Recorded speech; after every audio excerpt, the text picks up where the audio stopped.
This is Judaism Unbound, episode 35, Twice Blessed. Welcome back, everyone. I'm Dan Liebenson. And I'm Lex Rofus. And we're here today in the third episode of our 4-episode arc on what Jewish looks like today, moving to think about sexual orientation and gender identity and the ramifications of a greater openness to Jews of sexual orientations and gender identities, which have not been at the center of the understanding of Judaism of itself over the time of its evolution, and how that should be taken into account today, and what such Jews are doing today to create space for themselves, create new institutions, influence old ones. And we're excited to have here Rabbi Joshua Lesser of congregation Bet Haverim in Atlanta, Georgia. It's a synagogue that describes itself as a Reconstructionist synagogue founded by lesbians and gay men, embracing all Jews and loved ones. In addition to that, Rabbi Lesser was the rabbi that got Sandra Lawson, our guest from last week, involved in Judaism for the first time. And so I think it's an interesting connection across episodes that we haven't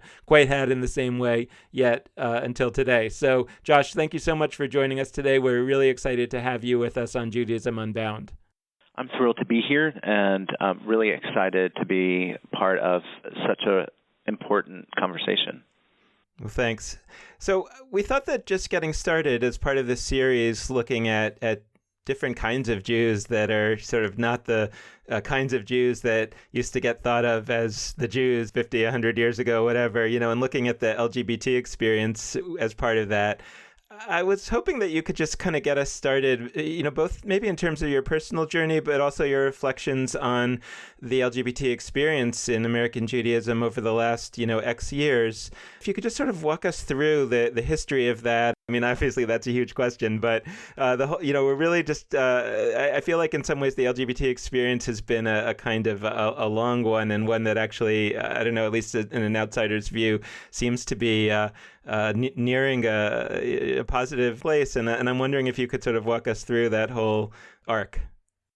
In some ways, I love that I was born shortly after the Stonewall Rebellion, because I feel like my personal life and the arc that we kind of understand as LGBT civil rights in our country have been simultaneously. So I feel my life really parallels that experience.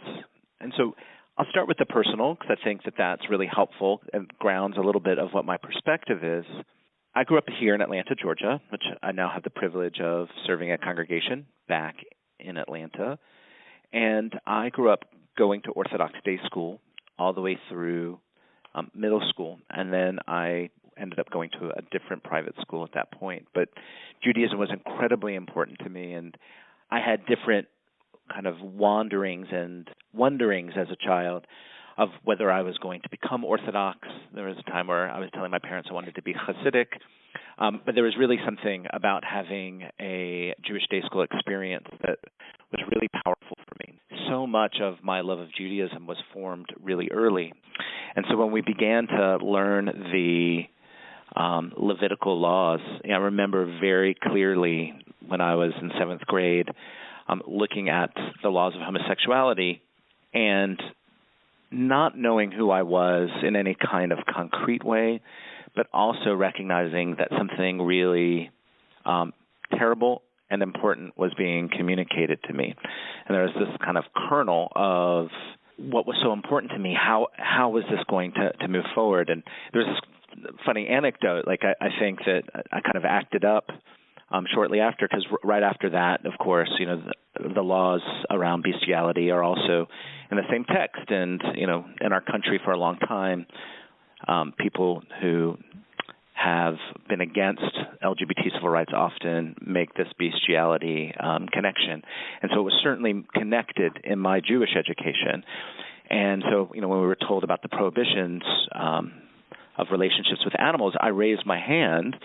I'm typically a pretty good kid, and my teacher called on me, and she said, do you have a question? And I said, yeah, I'm wondering, does this even apply for goldfish?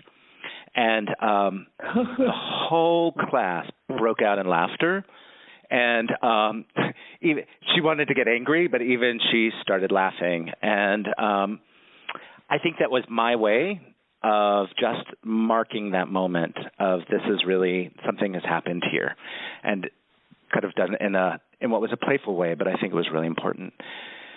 And so when I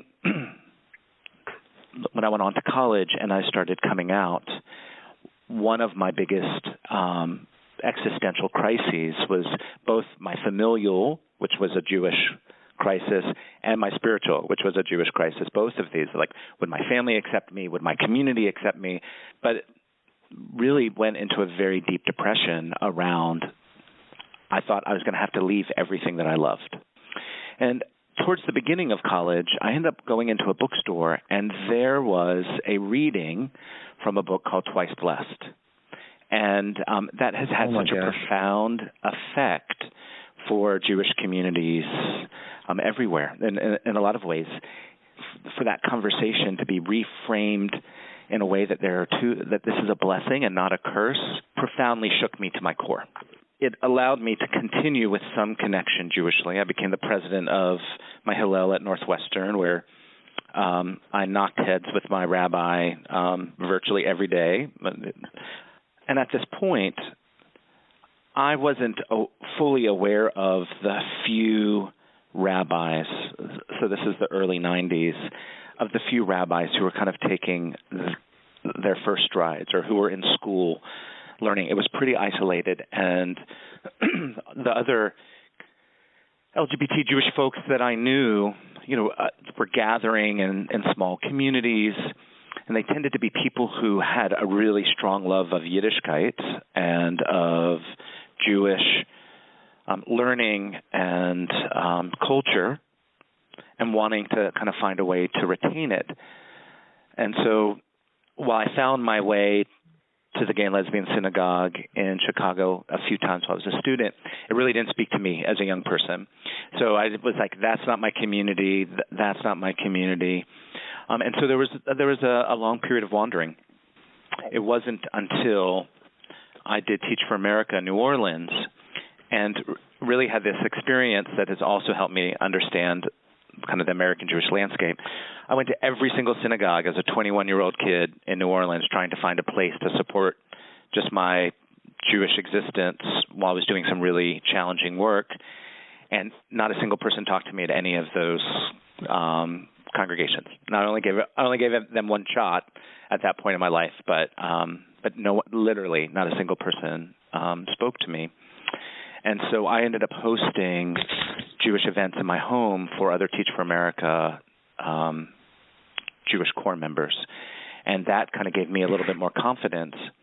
And so when I came back to visit my family in Atlanta, it was around Hanukkah time, and I had heard about Bet Haverim. And at this point, I'm more fully out, not out to my parents, not out to the larger community, but here was this group of folks in Atlanta, and so the congregation was founded in 1985, so this is less than 10 years in its existence. They're meeting in a small place, celebrating Hanukkah, and so when I went to Yeshiva High School, is leading the service, so that was like this wonderful thing to see. And she announces at the end of the service that she had just gotten into rabbinical school. And again, it was this other moment where all of a sudden all the wheels started turning in my head. And I was like, I need to pursue this. And that because there were so few, I didn't have a single role model. And at this time, I don't think there were many out role models, that I really decided that I wanted to be part of the group of people who are making some significant change on behalf of LGBT Jews and the larger community, because I really believe that we all benefit. And so at this point, some of the gay and lesbian congregations in other parts of the United States, they're emerging in the late 70s, early 80s. And I would say by the mid-'80s and '90s, more and more gay and lesbian congregations started popping up. And even though we often refer ourselves as LGBT communities, in many cases, and certainly I can speak best about the community here in Atlanta, our community is at best incorporated bisexual folks tangentially, and rarely incorporated transgender folks really well in our very beginnings. And I say that because I think it talks about some of the challenges that we end up having now. But these communities were just beginning to start networking with each other so that there was some kind of a sense of a movement. Because initially it was really done independently. And what starts happening, I believe, in the 80s, we start beginning affiliating with movements or making really clear stands about not affiliating. And it's because the movements are themselves changing and beginning to recognize that there are these congregations and communities and they need some support. So when the Reform movement and the Reconstructionist movement opened themselves up in a way to accept communities, that became really important. But it didn't happen without a deep sense of conversation and fracture. And one of the things that's really important is even when large communities like a movement have to make these decisions, they don't always put into place the policies and procedures and strategies to make sure that these communities are welcomed and can fully participate. So even in the midst of our quote-unquote integration into the larger Jewish community, no one is really helping the larger Jewish community at that time prepare for what to do well. So here in Atlanta, when our synagogue wanted to join what at that time Federation was hosting a synagogue and president's council, Bet Haverim asked if they could join. Originally, they said no. You don't have a rabbi. When they hired their first ordained rabbi, the synagogue asked if they could apply again, and they were invited in to kind of talk about why they should be accepted. They were told that the congregation needed to drop its tagline as being a synagogue serving the gay and lesbian community, and the synagogue said no, they wouldn't, and so there was a big debate. And as Atlanta legend goes, many of the conservative rabbis said that they would leave the synagogue council if Bet Haverim was invited in, and some of our Reform allies said they would leave if we were not, and the synagogue council disbanded and has never been put back into place. And then what happened for many years, like when I arrived, which was until 1999, we were left off of invitations for Israel rallies. We were listed in the Shalom Atlanta Guide under other rather than Reconstructionist. And, there were many ways where both intentionally and unintentionally we were slighted. And I would say that in 1996, when the Olympics came to Atlanta and there was the Atlanta bombing, the bombings that happened here, including a lesbian nightclub, our community held a special service. Nobody from the larger Jewish community in 96 stood as allies. Contrast that to when the LGBT Community Center, there was the attack in Tel Aviv a handful of years ago. We held a service in solidarity with them, and the Israeli consulate was there. A number of synagogues came. An Orthodox rabbi, wrote something to be read, and so already, that is a moment of, we'll stand in solidarity with you about 10 years later, was powerful. And the kind of changes that you've alluded to are, have in some ways felt long and hard-earned, and other ways there's been some swift change. I don't know if my experience is in any way representative, but I think that you and I are around the same age. And when I was in college, I was the president of the Hillel. And, again, this was the time when really the idea that our peers were coming out was a new experience for many of us. But I feel that at least in the Jewish community on campus, the response was one that largely said, "Oh, that's fine," and when there were anti-gay and lesbian activities on campus, it just sort of seemed obvious to me that of course we should stand against those things, because wasn't that what Judaism was all about? And it sort of never really even occurred to me that we should in any way not be not be on the same side. And, and I realized that, obviously wasn't something that was so obvious, but it's felt almost generationally that it was in our world of college students. And then, sort of later when I lived in Minneapolis, and the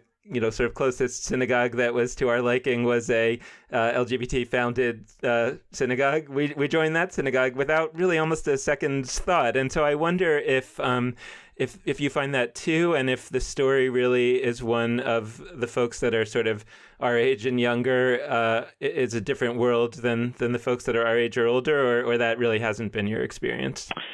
It's interesting. I mean, I definitely have seen that experience. That wasn't the case for me at Northwestern.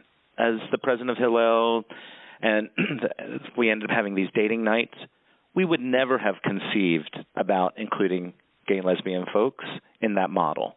Mm-hmm. It was really, this is a place for nice Jewish boys to meet nice Jewish girls.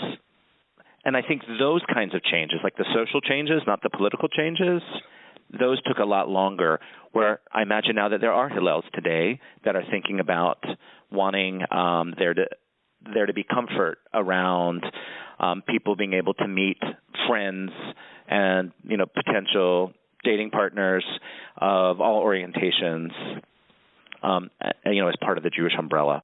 I want to pick up on two, I think, related topics that you brought into your story and into this story. One was your background as having come from an Orthodox education, not necessarily an Orthodox family, but that you were somehow deeply rooted and deeply educated in Judaism. And the other is the founding of gay and lesbian synagogues as sort of separate entities, right, as opposed to a movement, let's say a protest movement within the Jewish community to open existing Jewish institutions to greater inclusivity or something like that. Not that none of that was happening, but it's striking to me that that there was a whole wave of founding of gay and lesbian synagogues, and so I'm exploring these questions of should we be looking to folks that are alienated for some reason, but that have this kind of very deep background like you had as the potential leaders of changes, or are you just one kind and there were actually a number of different kinds of leaders of this movement, and number two is really just this question of why was the move to establish separate synagogues and as opposed to some other kind of way of trying to get in. It's interesting. I think that what makes this an even more complicated question is that the nature of synagogues have also changed in this period of time. And so I feel like that there are a number of different axes to talk about. And so that what a synagogue was serving back in a time where the world was potentially more hostile to Jews, and that there really needed to be a high level of social support and connection that isn't necessarily the same today. Part of me wonders some of the applicability. But what I'm aware of is that there is both. I do think that this desire, and I do feel like it was the predominant desire to start separate institutions, came from two places that are related. One is that maybe they're the same coin, just two different sides. One is that those of us with traditional backgrounds, and even societally, the messages that we received from the Jewish community and from the larger society was that being gay was at best dangerous and at worst completely antithetical to what it was to be a Jew. Like it was just defined as outside, which is why, this idea of Rabbi Dr. Rebecca Alpert's book, like Bread on a Seder Plate, that talks about lesbian Judaism, it was like bread on the Seder plate. Like that was the apt metaphor. Like they two should not exist together are the messages. So when you do that, you're like, wait, no, that they should. You automatically think outside, like I'm going to. But then the other piece was really about safety. So when I think about the community here, when you look at our old directories, our first directories, people only put their last initial. So, people did not even want their full names associated with the synagogue because they were afraid of what the repercussions were to be associated. There are stories where people talk about making sure that the blinds were closed in the places where they were holding services so as not to be seen, or parking further away. So there are these very deep concerns of safety that we don't have to always think about today. That gets at something I've been thinking about as this conversation's been rolling. So it started when you brought up the book Twice Blessed. The idea that Twice Blessed's title implies is that that the queer part and the Jewish part are both blessings. They're both actively good.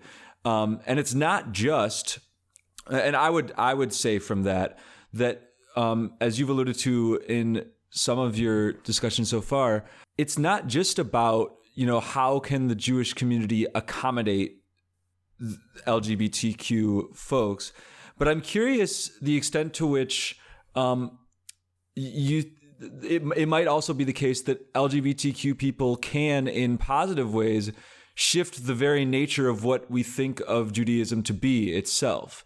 So, I guess the summary question that I ask is sort of, what is that second blessing that LGBTQ communities can and individuals can bring that's more than just, the community can be open to them, but that they could really bring themselves to sort of alter Judaism as we know it in a positive way? No, I really appreciate that question. For a long time, I have joked that our synagogue became straight welcoming.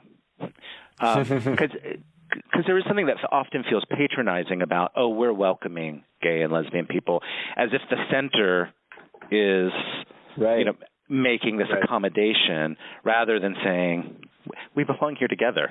And, sorry we've been late. And so, I've wanted to flip the language to sometimes highlight those kinds of discrepancies and how it still holds the same message. So on one hand, one of the reasons why, and I know that, I don't use it intentionally to offend people, and it can sometimes offend other LGBT listeners, but I identified as queer in my 20s, and it's still often a word that I will use because there's something wonderful about being queer. I ended up getting into a large argument with this is when I first arrived with a very established conservative rabbi who'd been here for decades. And, he was both very upset that I would even consider using the word queer because I was insulting myself, and that I would use the word straight because it was implying that I was complimenting him. I mean, it was just this very weird kind of conversation, and I was trying to explain what are the blessings about being queer. Lots of teachers, I think that, Rabbi B'nai Lappi is just an extraordinary example about what I'm about to say is that there is a way that when you are queer, that you are able to easily see the ways that Torah is subversive. And to being able to hold up the subversiveness of Torah ends up creating, I'll use the word portals, creates portals into the tradition to be able to look and get information in a different way. I have always had this fantasy, I think as someone who's now been invited to enough of what people might imagine to be the center of Jewish life, I think it's a lot more fun at the margins. I think that they're just different experiences, and that the margins are wonderfully creative and celebratory places where I would love to be able to bring some people to the margins and say, there's a little bit of liberation here, that part of the blessing is a liberating sense of authenticity. And I want that for all people. And when we're able to be much more rooted in our own sense of authenticity, like this spiritual gift of who we are, then the idolatry that we create in our communities don't matter as much. The truth is, it can be really boring in that center, whatever that center is, quote unquote. And I would love to bring them a little bit more life and engagement, and they don't have to be so scared. I mean, that's the piece that I sometimes find, and I don't want that to sound pretentious, but I sometimes find that there's a fear the last thing I want to say about this is that one of the most powerful gifts that we've brought the straight folks of our community, and I would never have guessed this in a million years, is a prayer that we say that originally came from Shar Zahav in San Francisco. It's not a prayer that they do anymore. It has been with us near our inception. We say it every Friday night. It's called the Prayer for the End of Hiding. And it talks about wanting to be able to end the hiding and being able to fully claim one's gay and lesbian and Jewish identities so that we can be as fully creative and self-expressed as possible. Straight folks have said that prayer has changed their life because the truth is there are parts of all of us that are in hiding. And if there's a way where we can move into different conversations and be more accepting of ourselves and that what happens from a gay perspective, even claim those and celebrate those differences, that ends up being the kind of excitement on the margins that I think all of Judaism could be injected with. So we've talked a lot about these twin ideas of the margins and the center. And we've actually done a little bit of that on past episodes of the show too. And in this particular context, I think it gets at an issue that I'd love to hear your thoughts on. And it's normativity.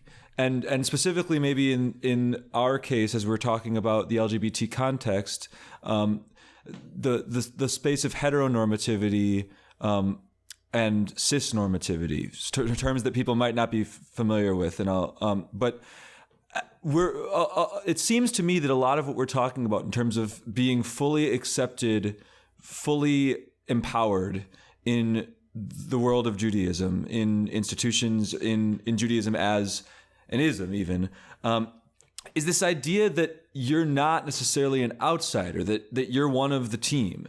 And so you alluded to this issue of the dating event in college, where it would have been unthinkable to propose that it would be both male-female couples and also male-male, female-female couples. We didn't even talk about the trans issues that would come up there too.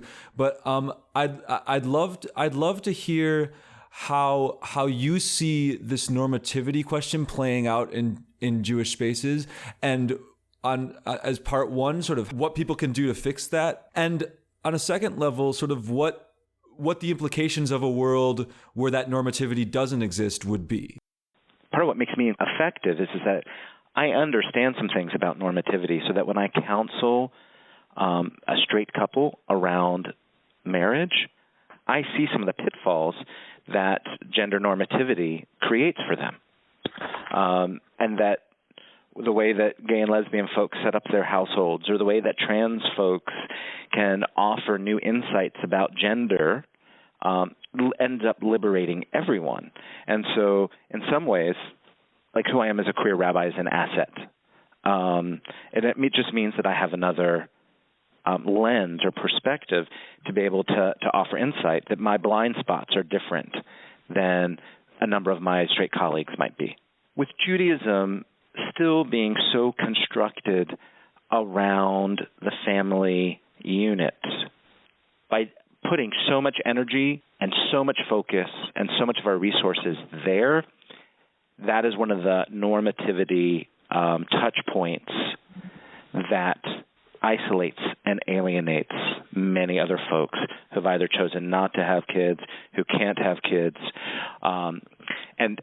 and it's one of the things that there's a split in the LGBT community, where there are people who, now that we have a whole lot more civil rights and we have the right to marriage, there is a clear avenue towards normativity, and that we're going to set up our lives and look like every other couple. And I want and I fought for that access for folks.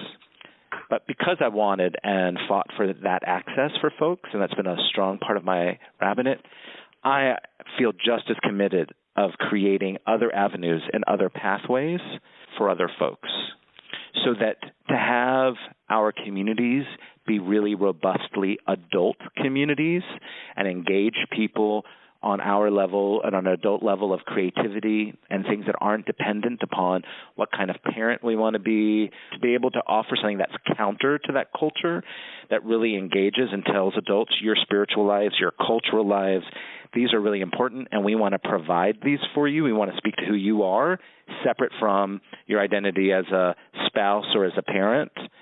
That's, I would say, the most significant thing that I think Judaism fails in terms of, it's not that we don't have some of that. It's just that if you looked at things proportionally, I think we would find that so much of it still goes to this model of working with people who have kids and then really gearing it towards kids. So the critiques that came out in the 90s of Judaism being a pediatric religion, to me, still ring true in a lot of our institutions. That's one thing. And the other piece I want to say is that, I have met so many more non-normative folks by engaging in what Christians would call public theology. So when I'm engaged at a rally or when I am involved in working on pre-rest diversion programs, representing who I am as a Jew, and I'm working with transgender folks on the pre-arrest diversion, which is a cause that transgender folks, particularly transgender folks of color, have been forwarding here in Atlanta. The fact that I'm there as a rabbi has opened up so many more possibilities and opportunities to meet folks. People are curious about Judaism, people who are just seeking, people who want pastoral care, people who have reflections for me to think about in terms of how community exists, the way that these support systems have developed in a subversive, really interesting way. I mean, for me, there's this whole other place of ideas that happens in non-normative space who shows up in non-normative space. There's a lot more comfort in these places and in these spaces for it to be engaged with folks. And there I find it to be, less scripted, less having to engage in the same kinds of typical pro forma kinds of conversations, and people really engage deeply about their lives. And that feels really important. That's what I want to be doing as a rabbi. I'm wondering if you could reflect a little bit about the experience of gay and lesbian Jews in particular and their story that you told on other kinds of Jews that we're talking about in our show a lot, or non-Jews, right, that we're potentially looking at. I'm thinking of, for example, when we think about the LGBT Jews who have been part of this story of the LGBT synagogues, I would imagine at least the majority of them are ones who, if you did like the Pew study on them, they would kind of come out as pretty similar to any other Jew, except that because they're gay or lesbian, they were excluded from the communities. And so they tried to be included or made synagogues, but then there are all these other gay and lesbian Jews that, are atheists or whatever, somehow weren't looking for synagogues, but may be looking for some other expression of Judaism, and maybe this story doesn't serve them. So, I mean, we're talking about a subset of the, LGBT community, but of course, we're also talking about many non-LGBT Jews that, don't fit into the Jewish community, for various reasons. And also among them, they're probably, in fact, we know,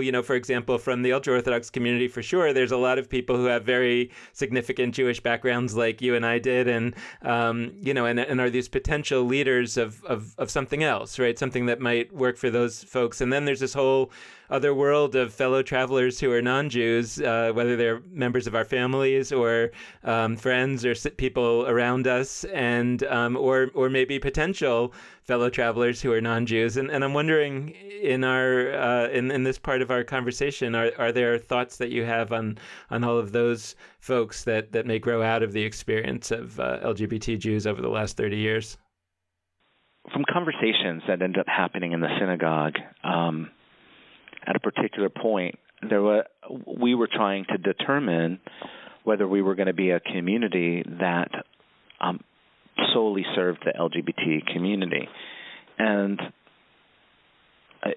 part of it came, I think, as we were talking before about this desire for, is this the right place for the boundary? And alongside were even questions like, should we just reserve that the president had to be gay and lesbian in order to preserve certain kinds of authenticity?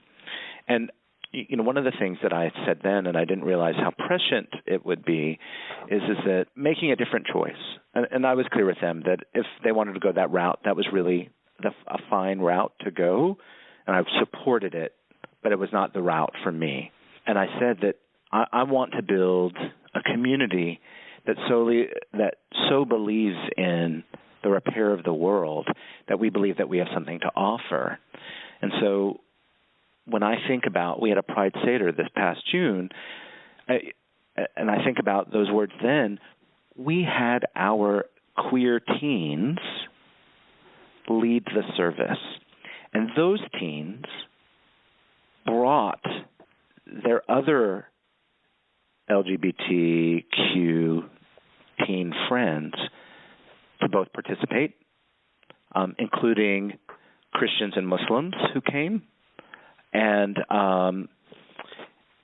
for them, for many of them, it was the first time of being in a religious space where they were completely accepted for who they are. And, on one hand, will that have planted a seed down the road for someone who is searching that maybe Judaism might be an option for them? Possibly. But what I hope even more so is that it showed people what they might be able to demand from their communities. Let's say that you are a rabbi of a gay and lesbian-founded synagogue, which you are, and a number of, let's say, Jews of color come and say that, they want to participate. And of course, you would say you're more than welcome, and this is your community, etc. But would you also think that there's something to be said that maybe you should also found your own community as well, or maybe within this community to encourage the creation of, I don't know what we'd call them, interest groups or something? Like how might we retain the creative power that came out of the time that the gay and lesbian community spent creating its own institutions, right? That's the part that I'm sort of wondering how we can harness that great creative power. And like you say, the moving of the center to the margins, as opposed to by inviting people in so completely that we might accidentally never move the center away from when it needs to be. And how do we do that without causing people pain? Obviously people shouldn't be used as means to an end, but how do we balance these goals? I'm so appreciative of that question, and that feels really crystal clear. One of the things that I'm interested in doing and that I try to do is introduce Jews of color to each other so that they have a sense of empowerment. And that's not just within my synagogue, because I think ultimately here in Atlanta, that a way for this community to exert some kind of agency and desire is for them to be able to be in community with each other, to talk about what their visions are and what their multiple needs are. Because I don't imagine, when I look at my experience as a queer man, it wasn't always the same as other folks. So I don't want to make the mistake of saying they're going to be able to speak with one voice. So I think that to be able to create, and we're actually in the process of this, that there has been some conversation of creating a group, and the conversation has been, will it be a group that is confined to the synagogue, or will it be a community group? And I really actually want to empower people to make that decision for themselves. Is it the case that the current reality of gay and lesbian-founded synagogues is that the majority have either disbanded because people were welcomed into other synagogues and people went there, and then the ones that have remained have become very open to straight people and therefore are more, like you say, gay and lesbian-founded synagogues? Or is there some other process going on today?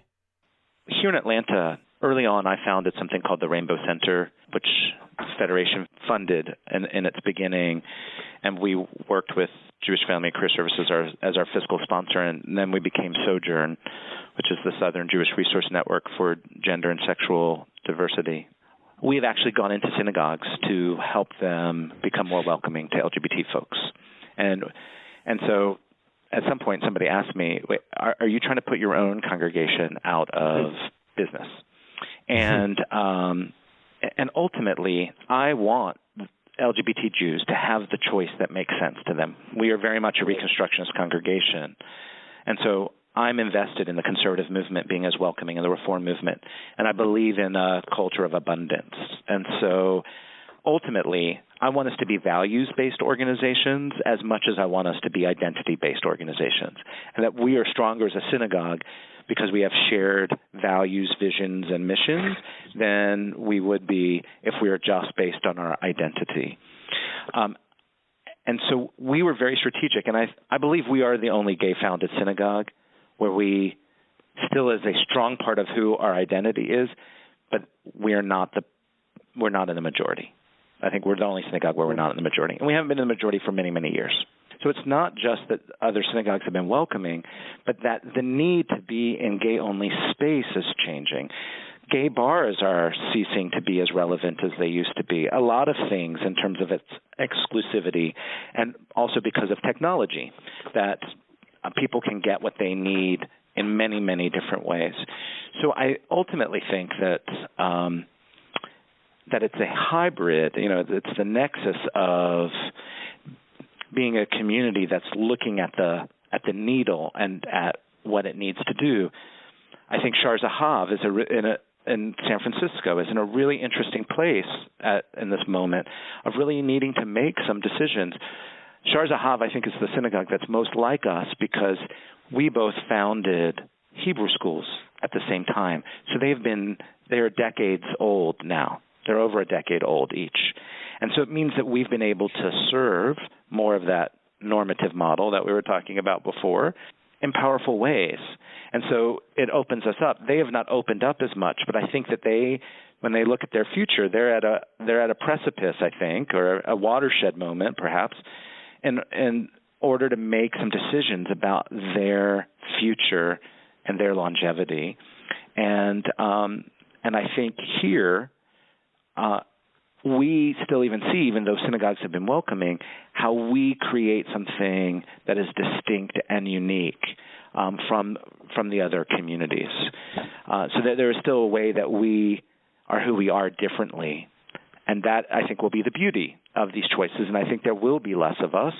And I think that there will also be organizations like Nehirim was, where we'll be offering experiences for LGBT Jews to get together and have different kinds of connection, but it will be in limited kinds of pockets rather than as an entire identity-based institution. Did you have any closing thoughts that we haven't been able to touch on in the conversation thus far that you wanted to bring up? Part of the evolution of the Jewish community's relationship with LGBT Jews and LGBT people has really helped the Jewish community become a better community. It has allowed us to embrace our families more honestly and authentically. There have been ways where people of all orientations and all gender diversities have been able to be more authentic, and that, in my opinion, is what's best for the community. And I think it is that same tendency of when we can continue to reach out and reach in of folks who have been marginalized, whether it's through economic diversity, whether it's still interfaith couples, whether it is Jews of color or multi-ethnic family. Like if we can build on our tendencies to claim our own and embrace them, we're going to be enriched as a community. Well, thank you. It was really an amazing experience talking to you over this time, and we're so grateful to you for coming on and sharing this perspective on Judaism Unbound.